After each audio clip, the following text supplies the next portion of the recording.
Okay, folks, we are delighted this afternoon as a kind of a culmination of our 3-day conference and rail summit to have the mayor of this incredible city here to join us. And we appreciate taking time out from your busy schedule.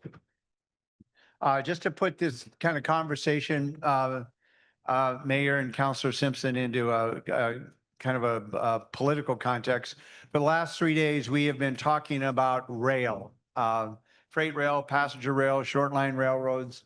We've been focusing on Portland as an intermodal hub served by 3 Amtrak Cascades, Coast Starlight, Empire Builder routes. And our session just before this was the very exciting possibility of restoring passenger rail from Portland to Boise and Salt Lake.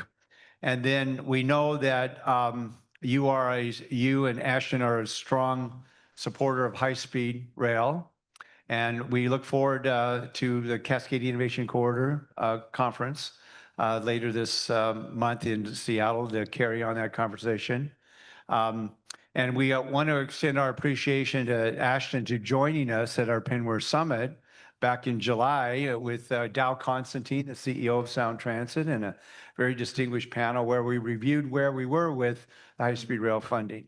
Mayor, I first heard your name. I think you were recommended to me by Representative Nathanson or maybe Representative McLean. They were here earlier with regard to your Titan Freight Systems, your trucking company, which made a very courageous decision to reduce their emissions and go to a fleet of electric trucks. And so you had me at electric trucks. It was very impressive that, because we've struggled to convince trucking companies to make that conversion. So we're very happy to have you here today. And we appreciate your taking a leadership role in the Cascadia corridor with your colleagues in Seattle and Tacoma and Vancouver and Eugene and moving that forward.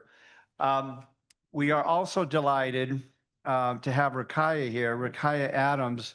I mean,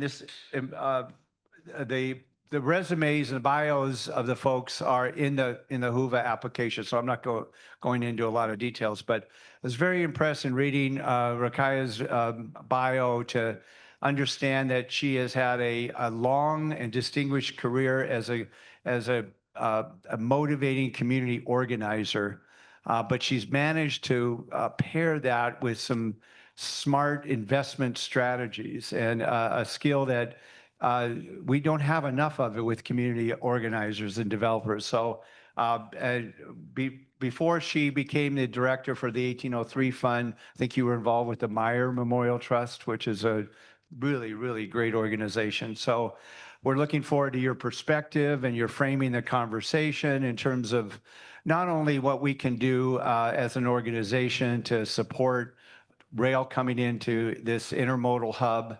And after this session, we'll be having a reception over at Portland Union Station. Our role at Penware has been to work with PBOT and Prosper Portland to look at the future of Union Station and connecting it through bus and rail and regional transit to Metro and to the intercity coach operations. So we are actually meeting with your staff tomorrow afternoon to go over ways we can help finance that. But anyway, I'm going to turn it over to you, Rukaiyah, to kind of set the stage for the discussion. And we hope we've got about an hour or so, and we hope we can wrap this up before 5 o'clock. So thank you. Okay, I have my marching orders. I have a few asks of you. I thought it was interesting that Bruce introduced me as a community activist. I'm like, I'm an investor, guys. I'm a shark. I might be a baby shark, but I want to be clear, I'm a shark. So that was fascinating. I've never heard that. I'll take that one. So my first ask is that I'd like this to be a conversation. We'll talk a bit. We have these kind of, ne'er-do-wells up here who don't really have important opinions about anything. So we'll talk a bit, but we really want it to be engaging. And we really you've made the time to come here. The mayor has a lot of things to do. We'll likely never be in the same room again. So let's go ovaries to the wall, fellas. Ovaries to the wall on this conversation, okay? We can do this. Okay, So we have your bios, but before we dive in, I want each of you, and Mayor, I'm going to hold you to this. I know that you're now a politician, but I need you to be brief here, bro. Can you do this? Tell us something you don't think the people of Portland know about you, both as electeds. What you wanted to be as a child, what your real favorite color is, your favorite insect, maybe? Okay, my two dream jobs are to be a beer delivery man, because everybody likes the beer delivery man, and the Secretary General of the United Nations. It's always been my dream. Probably, Okay. I may not be either, but Being the mayor of Portland probably will give you the Kind of right in the middle, specifics right? for that job. I love it. And I really should have asked you what your favorite rail car is too. So you can marinate on that. Ashton, something about you that we don't know? One, I don't know what rail car type I like. Okay. So I would start there. You can say caboose, that works. Yeah, well. Okay. And two, I think I had a couple myself. One was an airplane pilot, fighter jet. I ended up in the Air Force not doing Mhm. airplane things, Mhm. but a football coach. I grew up down in Texas. I always wanted to Night lights is, yes. That is every boy's dream who coaches or plays football in Texas. They want to coach. And so I'm not there anymore. okay, so it makes sense that beer and football would lead us all to a conversation about rail. That's perfectly good sense. Okay, fellas, let's dive in. Oh, you have your answer to the rail? it's a sleeper car. You must admit. Sleeper. Have you ever done a sleeper car like over in Europe? Because when you get on the train at 6 or 7 or 8 at night, then you always know you're going to end up in another magical destination the next morning. Well, I'm going to take a point of order and say that my favorite is a train I took in Switzerland, one of the glass topped trains where you can kind of see the landscape around you, so that the experience of being on the train isn't just about transportation, but learning, and there's the geography part of it and the math of acceleration. So I love trains. I love trains, all train things. So I'm going to dive in with the first question. Okay. And I leave it to the two of you to be enthusiastic about how you respond. And if I don't think you're being honest, I'm going to press you, I okay? know you will. Okay. What's your vision for rail in Portland over the next 25 to 100 years? I changed that question. You did change that. I know, because we often in the United States think about our communities in such short-term spurts. And what we're really building here is a 1,000-year community. Mhm. And so if we're thinking out 1,000 years, you behave differently than if all you think about is 5 or 10-year increments. So 25 years to 100. I look at that question differently. What if we had done this work 25 years prior? What if we had done this work already? So I look at it as, a lot of folks may see the economic impacts or benefits of it, but for me, I think that the bigger vision, your 1,000-year vision, is a socially and culturally connected Pacific Northwest, where we are going to the events like the World Cup, or we're going to Seattle to go to a Taylor Swift concert because they got the venue to host it, right? But it's a tool for communities to adventure, to explore, to have fun, and to entertain. That's what I see it as a tool for us for connectivity. But the workforce potential is always going to be there because, one, you need folks to build it, and you need folks to operate and maintain it. So there's always going to be an economic and workforce component there. I just want to make sure we uplift the social and cultural pieces, because I think that gets lost in the sauce sometimes when we talk about these infrastructure capital projects, because again, this is a tool that will connect our region and make us a mega region. And then, yeah. Yeah, and the labor and workforce piece for African Americans in particular, with the history of Pullman porters and the connections that we have to freight rail in particular, and I guess passenger rail across the country, is really important. So we see rail a little bit differently than people who just envision it as a transportation, tool. That's correct. And I mean, even in thinking about Black folks in rail, one of the first projects, and probably should have mentioned this, I was an 8th grader, and we had to do a Black History project about folks who done things that changed the industry. The name is spacing on me because it was in the 8th grade. I'm 40 now, so that time has passed. Oh, so old. Oh, it's so old. You don't see the gray? Anywho, it was a black man that actually created the safe passage between rail cars. So because remember, Yeah, black folks were the Most of us servant, died. right? Died trying to jump from car to car. right. But we were also the service class. We made sure that folks got their food, that their bathrooms were clean, that they were comfortable in their cabooses. So I think, as you think about that and you put that in context of, yes, we are building a modern system, a safe system, but it's also one where we want black folks to not just be service workers. We want them to be design engineers. We want them to be contractors. We want them to actually be fully ingrained with this process, because if they're not, then we are just perpetuating all of the things that have happened in our community time and time again. And we're just going to use black folks as bodies for service. Yeah, Mayor Wilson, we will get to you, and we'll probably talk about that topic too, but I want to keep pushing on this one, which is an interesting point around culture and the rail system. That for many folks who look at the rail system, it's a tool for freedom, right? To escape confinement, whether it's confinement in your region or in your city, but it's a way to explore and to engage. So the verbs that we use to imagine its utility are not just moving goods, the pure economic transactions, although that's important. It also ties back to the core American concept of freedom, of escaping confinement, right? And being able to explore. So that's another piece of it, is as we try to form a more perfect union, there are really two things that we talk about. I mean, there are a lot of words in our Constitution and people blah, blah, blah, blah, but in the end, it boils down to two: privacy and freedom.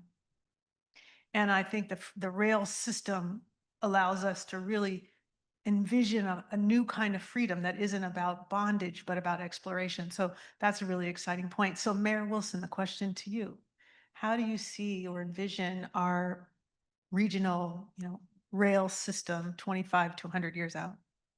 So I think we would want to frame that, or I'll frame it more in kind of a linear approach. So it's the problem solution. Where are we at today?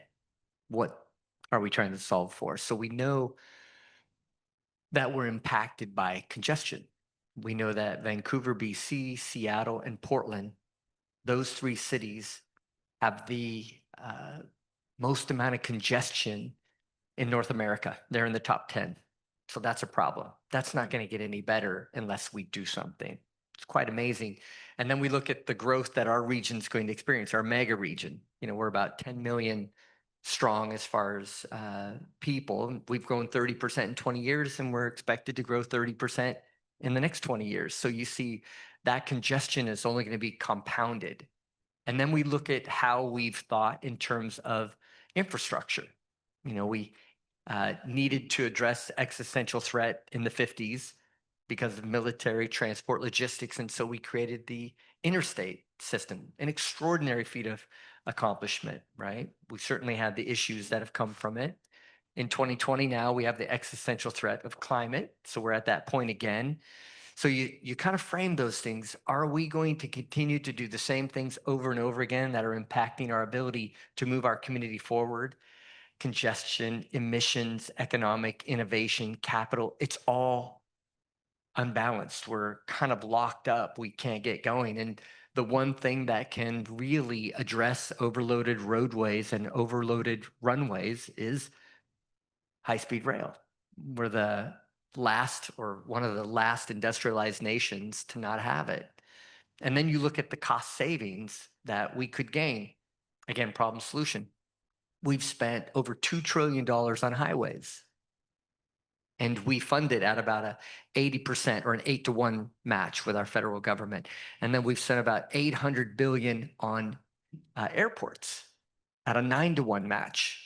And as far as high-speed rail or transformative rail, we have a zero match. And therefore, we have zero infrastructure built to this point. So we have to kind of flip that script on what we're going to really consider is our priority in our nation. And when you think about high-speed rail and what it could do to our region and how it just solves for not just transformation, but exponential growth, when you can move somebody from Portland to Seattle and add one high-speed rail line, and along that line move 30,000 people per hour, and yet that would be the equivalent of a 6-lane highway, but you would still only go 55 miles per hour versus 200. That allows us to change the narrative for our future, because along that, you're moving capital and people and innovation, and you're now connecting all of our higher education segments together, and we're starting to share in the mega region. And then we become, the 25th largest economy in the world, tied together an hour apart. It's extraordinary. Now you're cooking, Mayor. So the solution Yeah. is, I think I noted it, and that's something we should be aspiring to in the next 25 years. And with the recent corridor ID that Washington has, which Oregon participates in, we've received the first significant funding tranche from the federal government. We're going to go in hiatus for 3 years. We know that. But what are we going to do at the end of this hiatus when we have a new administration? Are we going to be ready this time? Or are we going to be laggards again and not be ready for that transformation together? I love it. So I hear you telling us to get into formation right now, that these are planning years so that That's right. later we're ready.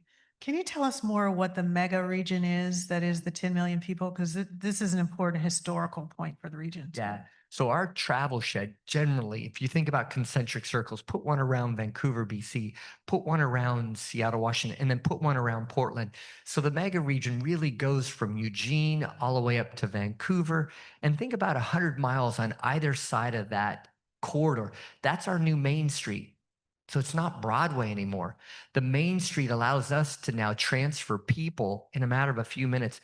Imagine the amount of money that we could transfer to Silverton, Oregon, Independence, Oregon, and they could then tie into the urban core and the high wage jobs of Portland, yet still live in the bedroom community because of the housing crisis we're experiencing. Imagine the nurses and the teachers and the firefighters that could live in those incredible communities that have been disinvested because of our timber economy. Now you're reinvesting in those areas.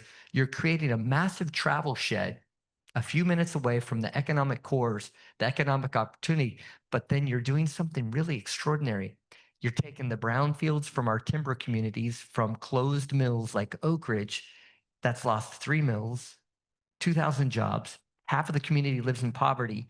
We promised our rural community members that they were going to live the American dream, and we've constantly seen their lives degrade. Now we get to put money, because those brownfields become factories. You're having executives go from the urban cores to those locations in a matter of an hour, and you're now transferring income along that new Main Street, not just in Portland, Seattle, or Vancouver. You now have an equitable region, and the mega region really drives it together. Yeah, I love that. So I think the room is mostly Pacific Northwesterners.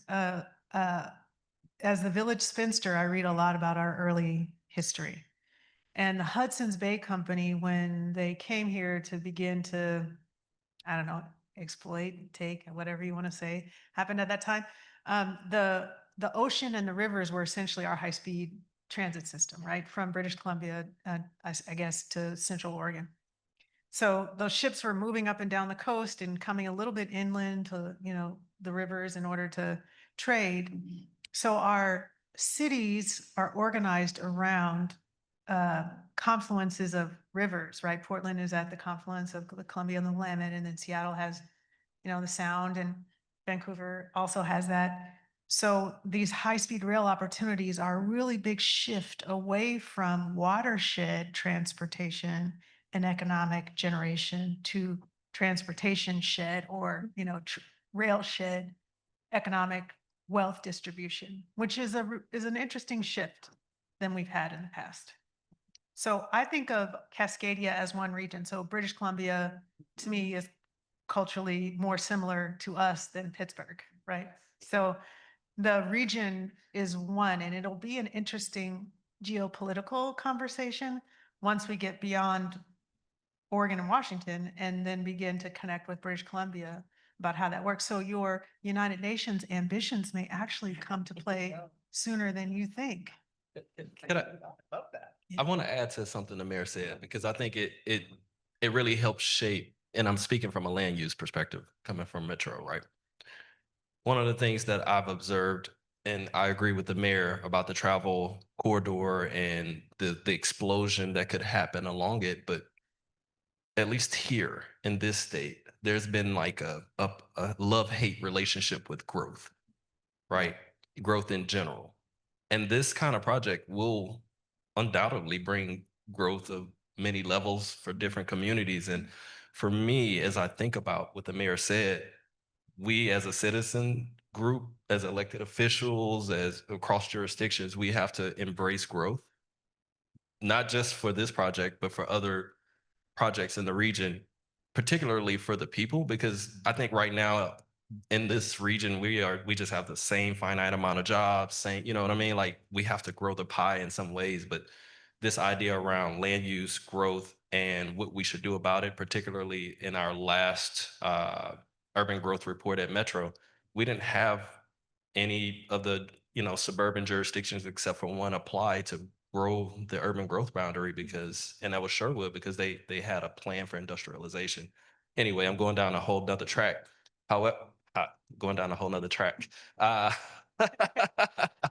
Anywho, I just would like, because I grew up in Houston and Houston has always been in this growth mode. I think it's still growing. It's probably grown out of control at this point. However, smart growth is what I'm talking about. Smart, sustainable growth. Exactly. I would add to that I am a native Oregonian. My family's been here for 7 generations.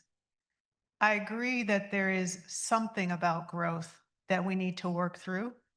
I'm not sure I agree with the the kind of crude assessment that we're generally anti-growth. What I think we have been anti is unmanaged growth that impacts the quality of life for all of us, right? The shared spaces that we have. So I actually think there's another conference that I hope you all come to that's about this growth issue, because as someone whose family's been here for a long time, we know that growth is really important. Growth is where opportunity will be. Growth is where we can achieve equity. We're not going to get there through redistribution. But there is something precious that we seek to conserve here in that hesitance. And I think we need to be clear about what the precious thing is to protect and what is not precious, which we can change. And I think rail will be the thing that will force us into that conversation, right? And I think what we are open to is growth for opportunity. We're not open to growth that leads to degradation or spoilage or a real diversion in our values. I think that's the thing that's in there. Okay, we're totally off. There's another conference that's going to happen about growth in the Pacific Northwest, which we'll be a part of. Okay, second question. Mayor Wilson, what do you see as Portland's natural or existing assets and opportunities for regional transportation? Do we have anything special here or unique? Well, Portland is extraordinary. We've been a national leader. It really started with the first bus mall, 1977. And that bus mall then turned into Max. And then we created the streetcar. Those are all first in the nation. And Max is passenger rail. That's light rail. Light So rail. sorry. Metro Area Express, I think it is, Max. So when you think about it, we've always been at the forefront of connecting transportation with our overall community as well. And so we're at that next iteration, if you will. And the thing is we need something that is that exponential growth. And the Cascadia or the high-speed rail becomes the new spine of our entire region. And along that spine, then we're just putting in the ribs, if you will. The arteries then come in. And so you have an integrated, balanced transportation system. And I'll always go back to what's the future of Portland? We have to have that next iteration. We've led the nation. It is time for us to lead the nation again. And then that opens up the entire economy and our ability to move around. And then I'll finish with this, something that Secretary Buttigieg said at his confirmation. And he said, I believe in an America where you don't have to own a car to prosper. And that's what high-speed rail allows you to do. All of that wasted funding on automobile transport, storage, cost now makes us have a more equitable economy where if you don't have to have that automobile, just imagine all the funding that you're able to do in a more dense area to build up along transportation-oriented villages. And we all then start to succeed because the transportation mode you need is there when you need it in the community that you live. And it's pretty extraordinary. I love that. So I'm the newest port commissioner in Portland, And so it was exciting for me to join the Port Commission just as we were finishing the airport. So I got all the high fives and I didn't actually do anything to help that. But one thing that's interesting as a Port Commissioner is I see the nodes in our transportation system in the airports for the region and then our marine ports.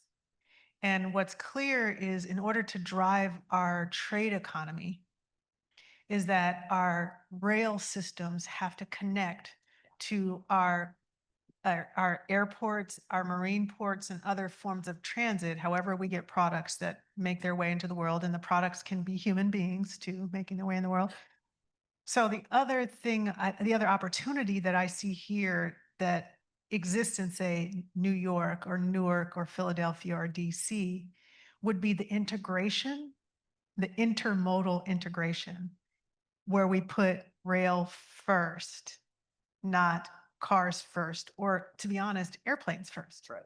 So I think our port system in Portland, and I'd say the Western United States writ large, has a really, I think, an opportunity to accelerate economic growth because we can connect things that are not yet connected in the ways that they are on the Eastern Seaboard. Yeah. Do you know an interesting thing that you say about the rail? You know, we still have passenger rail, but we're putting it on a freight rail system. Yeah. And we're compromising the efficiency of everything because of the nodes. We had trains that were 4,000 feet long. That was general. And then we had passenger rail going along that. Now we have trains that are longer than the 7,000 foot sidings. In some cases, the mega trains are 15,000 feet. So they can't go on the rail sidings to allow passenger go anymore.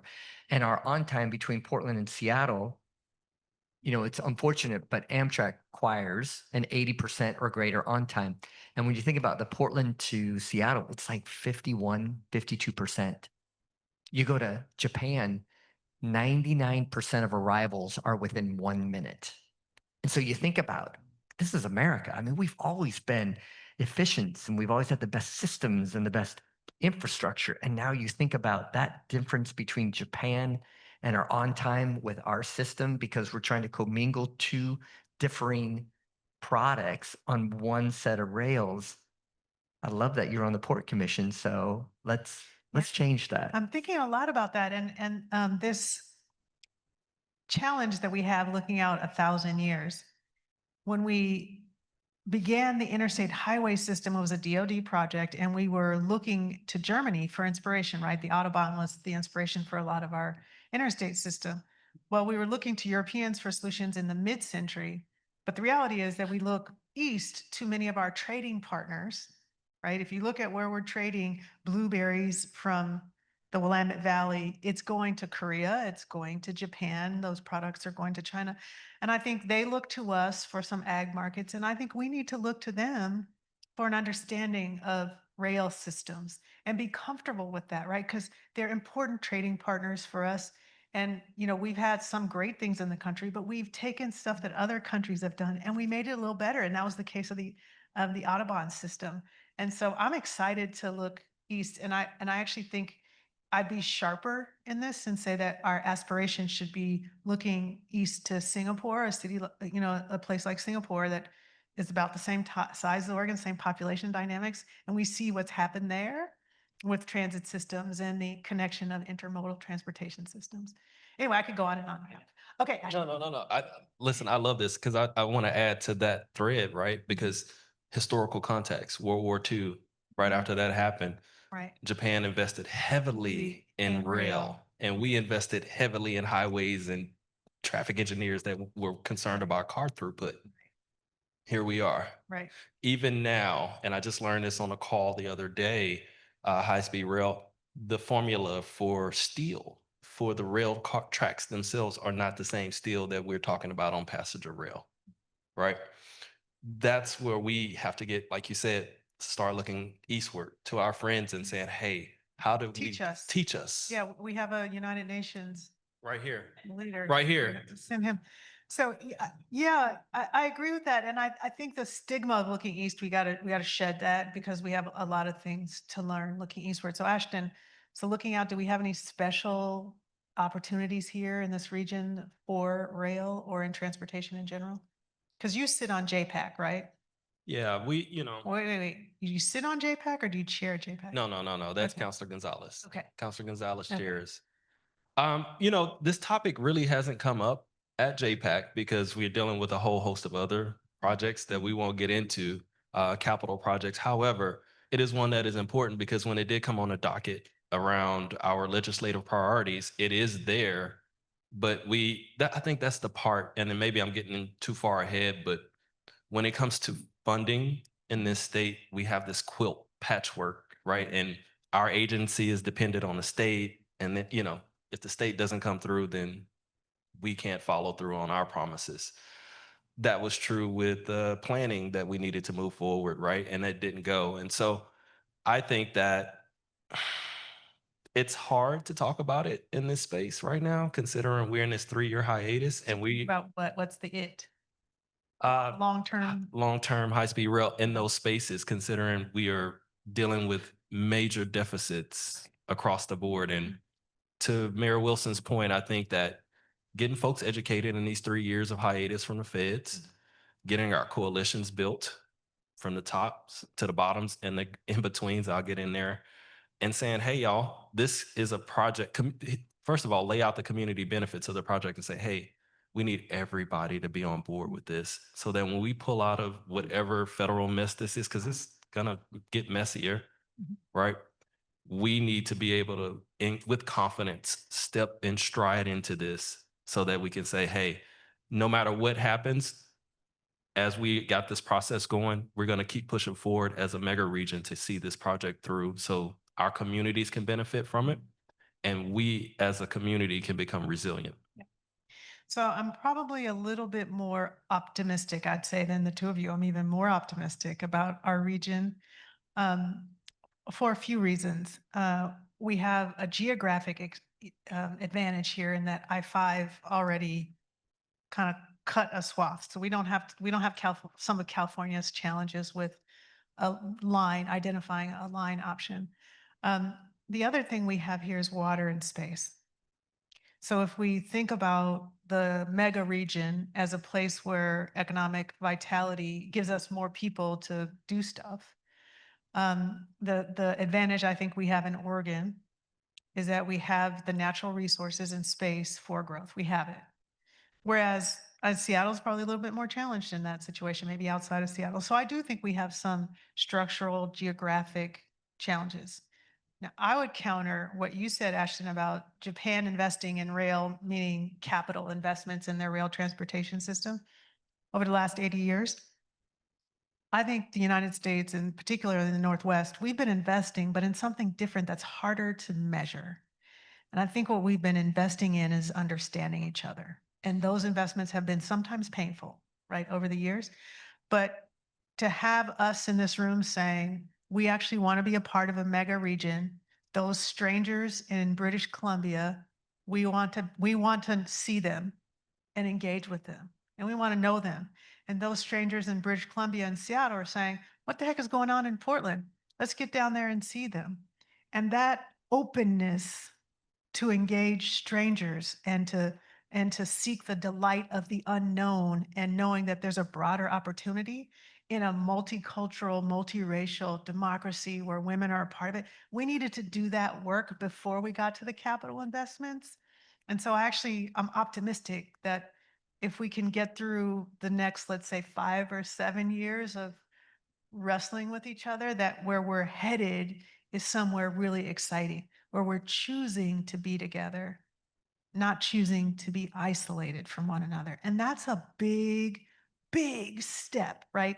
We're not talking about being Americans or Canadians. We're actually being Americans and Canadians. So I think freight rail and passenger rail and high-speed rail gives us a chance to engage each other in ways that we haven't historically. So I'm optimistic. I'm optimistic too. Okay. Mayor Wilson, when we're thinking about large-scale infrastructure investments, what is the role of the host community in siting, planning, financing, owning, or operating that infrastructure? So staying on the high-speed rail, so it's critical. I see Hannah over there with Microsoft, who's been point in really driving this conversation forward. it starts with building the public-private partnerships. And so understanding, first of all, what technology do we want to use in that? I think that is incredibly important, but I also think you just highlighted the weakness in Portland. Microsoft and Seattle and WashDOT have been Yeah, working civic so leaders. hard at that partnership. They've created the public-private partnership. British Columbia has some seed money, but not much. They haven't really gone all in yet. In Portland and or Oregon, we have really missed this opportunity federally. We have a corridor ID, which is the prerequisite for you to be able to get money from the federal government through the FRA. And then we had $12 billion in a bucket up until a year ago, and Oregon just didn't show up. I had talked to legislators over and over again about the importance of the future to start planning now so we can get in line. And even though it was a 9-to-1 match, to where all we had to do is Oregon to put in $1 million and we could have gotten 9 million, it really fell upon deaf ears. I couldn't get anybody to take that free money. That's the frustrating part. But that's changed because I'm no longer just talking about high-speed rail. I'm actually a mayor now. And it's an extraordinary thing. And so I just assigned Art Pierce as my point person for high-speed rail. We will get in line now, whether we have to do it through Portland, through Metro. Metro has been driving this conversation forward. Ashton and Lynn Peterson, the counselor and president of Metro, they're going all in. We've been working with legislators like Mr. Frederick and Mr. Gorsuch, and they're starting to recognize, okay, I'm not in this alone anymore. There are people in power ready to help drive this forward. Now that's the political will, but you're talking about the planning will. That's where PBOT, absent council, absent our county, absent the state, we're moving forward. I've got the department set up. So we're not pointing fingers at anybody. We're simply saying, we're doing this. Are you ready? And while we missed out on that funding and it's gone, we know it's going to be back there in 3 years. So you're right. Get our game going right now.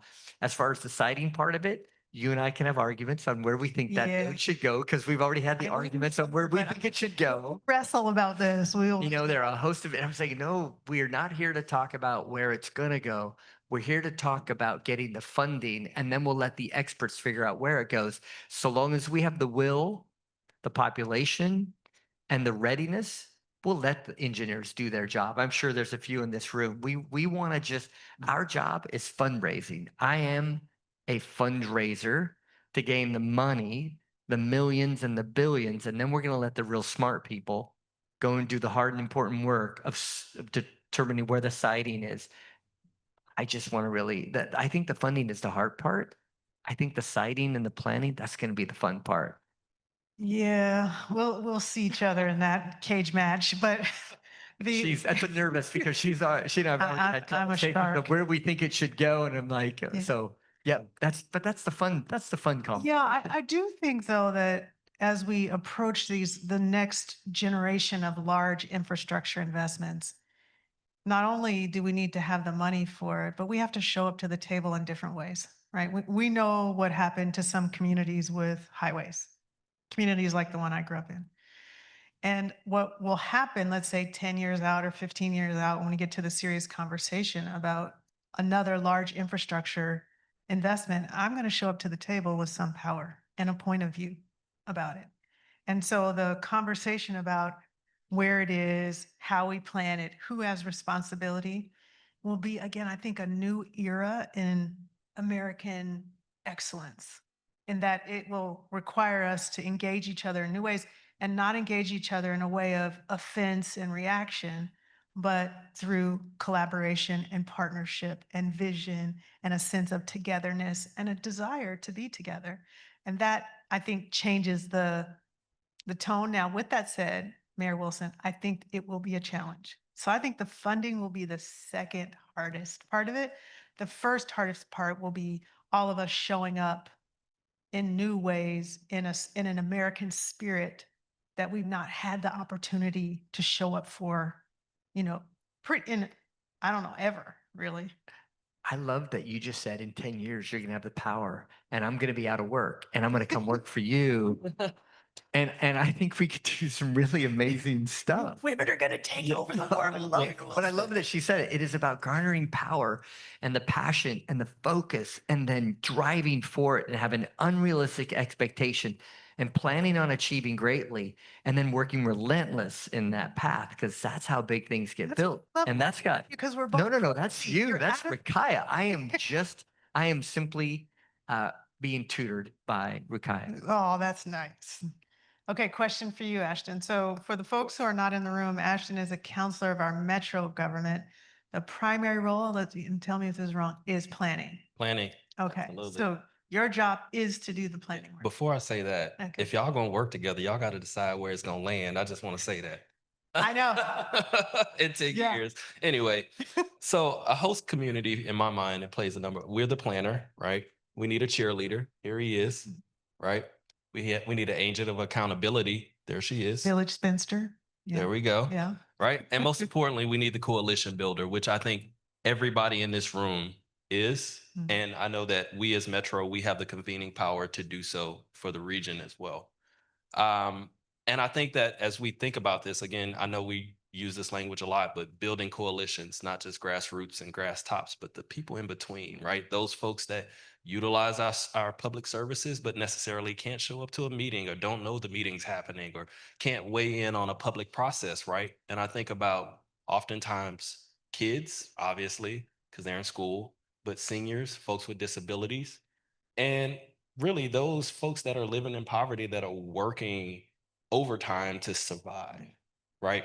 We got to make sure that those folks, I call the grass middle, right? Because we got the grassroots, got the grass top, the grass middle folks, right? We got to make sure that they are involved in this too, because as we talk about this, I think about the work we did on 82nd Avenue, which is something that was near and dear to not only the organization Oregon Walks, but to this city. If you don't know, 82nd Avenue was a farm to market road that eventually became an orphan highway. Well, back in 2022, 2 individuals died within a 200-foot span in a 14-day time period. That's unfortunate, right? But the right ingredients were in the mix on the government side, to the mayor's point of getting things in order. There was ARPA dollars there. There was the political will there. With coalition building, including bringing along the 82nd Avenue Business Alliance, who their own president said, we have to fix the river of cars that our people are trying to navigate through. That's how we got $180 million to that road. That's how we got it transferred from ODOT to PBOT, so that we can actually put local thought, local engagement into how that road it works. Now take that, expand it to this project, mega region. Many hands, many spaces, many agents of accountability in that space. But I think it's something that I'm very hopeful we can get through, because again, these types of capital projects one agency can't take it on, one state, one region, one country. This is a coalition build. So Yeah. So we kind of stumbled into our final question. I know we're the only thing standing between you and happy hour at Union Station. So I know my role as the village spinster here. So our last question is, why is it so difficult to build new transportation infrastructure? And if you could talk about Portland in particular, because there are a number of, big reasons. We've read articles about California high-speed rail, but what do you think the big challenges are here? I read a book called How to Build Big Things. How big things are Get made built or something like that. Yeah. And I go back to the one story that I really appreciated was the Empire State Building, one of the most iconic buildings over this last 100 years. It took them 1 year to build it. They used modularity.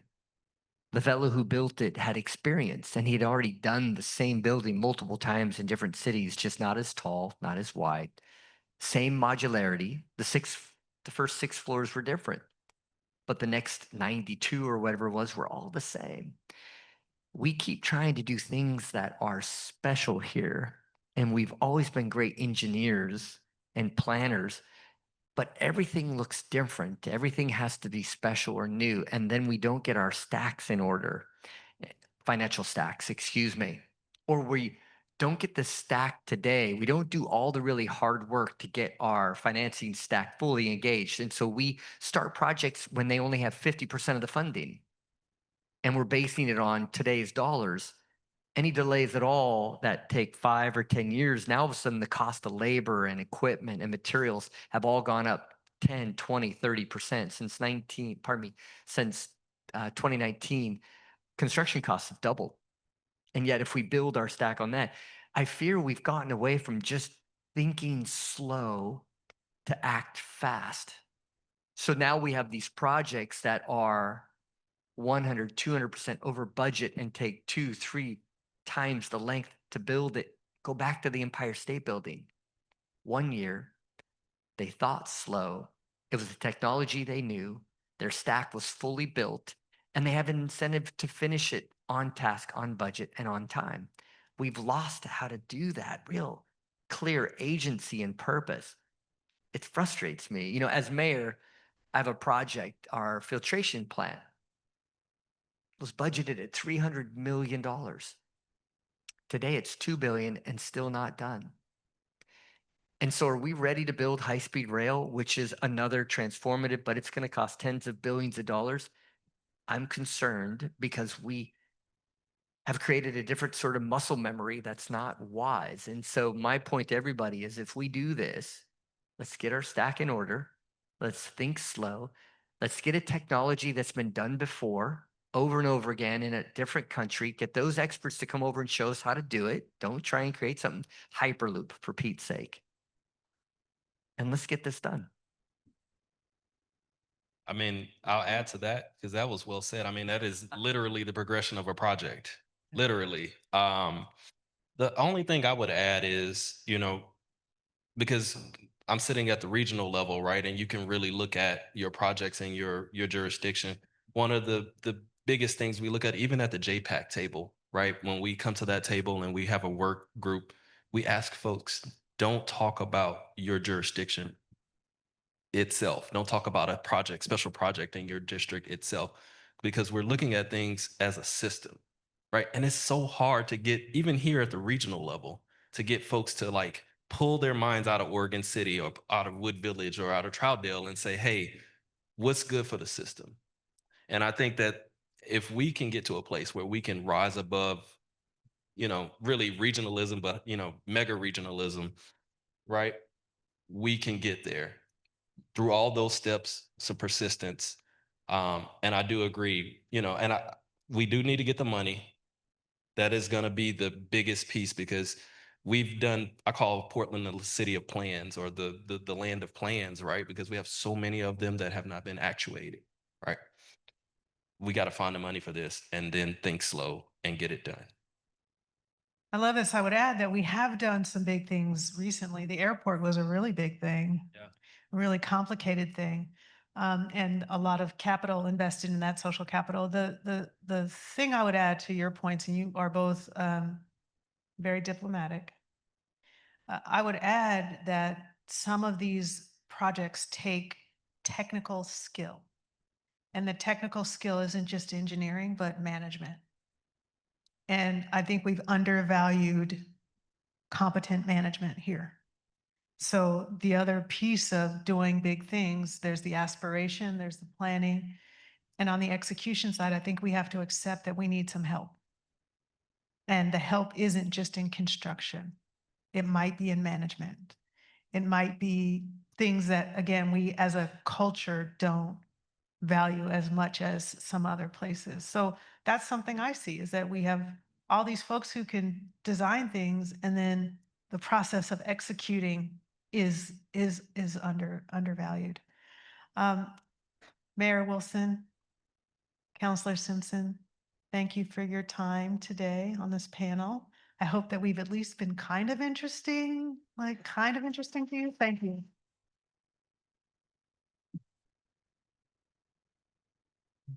Do you have time for a couple of quick questions? Sure.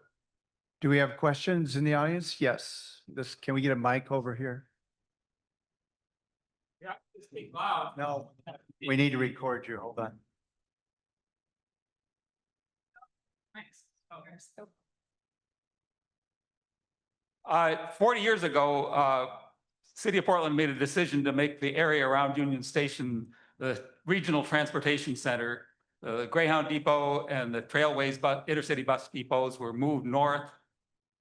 And since then, that dream or whatever it was, plan has dissipated. Is now the time to reevaluate whether that whole idea should be abandoned? Or if not, what should be done with the remnants of what was going to be the regional transportation center in the area of Union Station and the former Greyhound Depot and the area that's now a temporary, I hope, homeless place? Thank you. You could probably answer as well. No, sir, this So is all you. So the funding that we were expecting to receive for the Union Station restoration has all but dissipated.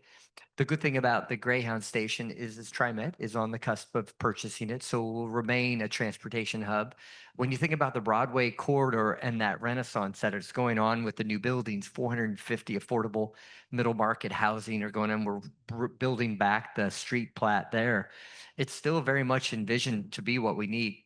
As far as the future goes, I think that's where the argument goes, where that terminal is going to go for how do we make it truly accretive? How do we make it to where it truly is a transportation hub? It'd be great if we could envision that to still remain the hub. I just don't know if the new technology will work with the old plat. So I think it's still going to be important. You know, even going to high-speed rail, interurban rail doesn't go away. It just gets to be made better. And so imagine if we used the Memorial Coliseum as the terminal for the high-speed rail hub. You're just a bridge away from the inter-regional east-west Amtrak or the north-south Amtrak on the feeder system. I still think it's very much an important part. I don't see it going away.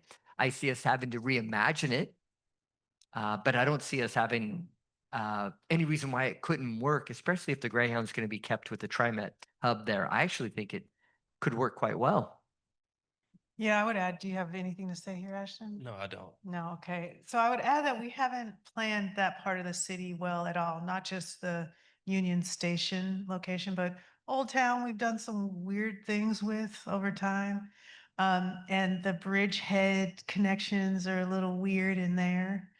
As we've started to develop the North Pearl, the connections there are kind of weird. So I would say as a citizen, I actually want us to back up and look at the regional needs and think about whether that transportation hub is a part of a larger, more coherent vision for transportation and growth.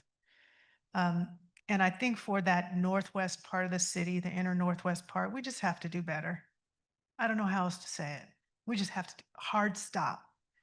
And doing better means more thought in Union Station, more thought about Greyhound, more thought about how that part of the city can become about a big part of our housing inventory solution, all of the underused land there. So there's something spooky about that part of the city in that there are all these old abandoned plans and like, you know, things we've just abandoned there. And I think there's something about Portland's history that we need to reckon with in order to make sense and optimize the use of that part of the city.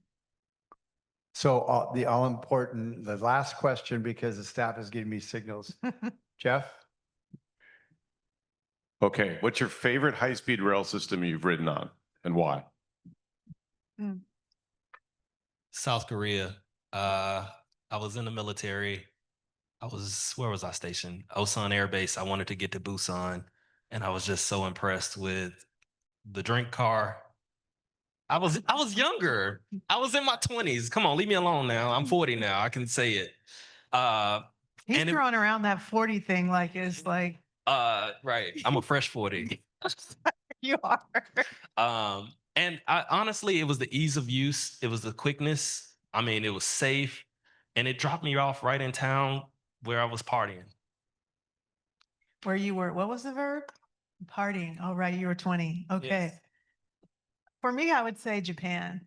I was an exchange student there around the same age as Ashton, but I was not having as much fun as him in the drink car or partying. But I just like the efficiency of being able to get around and the kind of mobility that gave to older people in the economy there. So I'll answer with a story. So I was working with Trinitalia in Italy, and I was going to meet with the CEO and the chair and the board and such. And I was coming in with my family from Milan to Rome, going to Naples before I came back. And the CEO found out what train I was on. He came over to the station when we arrived in Rome. I'm in my shorts, my family's there. He comes onto the car and he says, "Mr. Wilson, you know, I'd like to introduce myself." And the CEO and everybody in the car were stiff as could be. And I thought, and he said, "Would you like to ride in a cab?" And I went, "Of course." And he and I went to the cab of the high-speed rail and we got it up to 300 kilometers. And I'm in the cab thinking, this can't be legal. And it was extraordinary. And then I asked him, I said, "Well, wait a second, you're riding on the train. You're going away from Rome. You're going to Naples." He says, "Okay, I'll be back in my office in 45 minutes. So that was a great ride. It was a great experience. And it just told you he was going from Rome to Naples just to meet me and knew he'd be back at the office in like an hour. That's what we really want here. And that was one of the more exciting sort of rides or trips I've ever been on. And it was that after you became mayor? no. It was 3 years ago, I was but hoping it was your mayor flex, but I guess not. Okay. Well, thank you both for your time and thank you all for listening. thank you all to very us. much for this privilege. Very nice.